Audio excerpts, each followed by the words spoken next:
हमारी धरती रहस्यों से भरी हुई है। वैज्ञानिक लगातार इससे जुड़े शोध में लगे रहते हैं, लेकिन अब एक ऐसी रिसर्च सामने आई है जिसने सबको हैरान कर दिया है। इस रिसर्च के बाद अब ये सवाल उठने लगे हैं कि क्या धरती के कोर में वाकई रिसाव हो रहा है।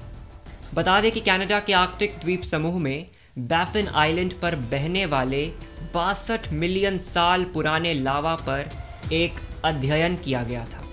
नेचर जर्नल में प्रकाशित रिपोर्ट के अनुसार हीलियम 4 और हीलियम 3 के उच्चतम अनुपात के साथ साथ एक तीसरा आइसोटोप भी है जो ज्वालामुखीय चट्टानों में मौजूद है। रिसर्च करने वाली टीम द्वारा बताया गया कि किसी टेरेस्ट्रियल साइट पर हीलियम 3 का इतना उच्च स्तर पाया जाना एक बड़ी खोज है। बता दें कि हीलियम 3 अपनी प्रकृति के कारण एक अत्यंत दुर्लभ तत्व है।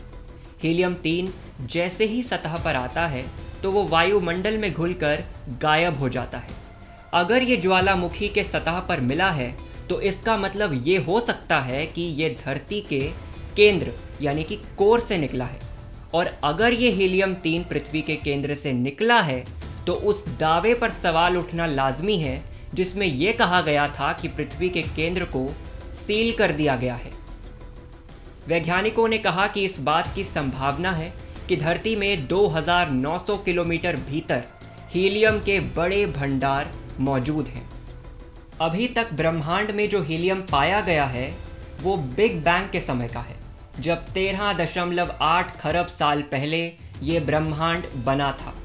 धरती ने भी इसका कुछ हिस्सा निगला था, लेकिन चूंकि उस वक्त पृथ्वी का निर्माण हो रहा था इसलिए बाकी का हिस्सा बाहर फेंक दिया गया।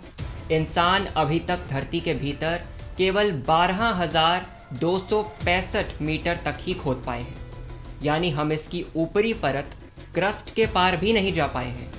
तो अगर हीलियम पृथ्वी के भीतर से लीक हो रहा है तो अवश्य ही ये इसके निर्माण के समय की स्थिति को भी बता सकता है।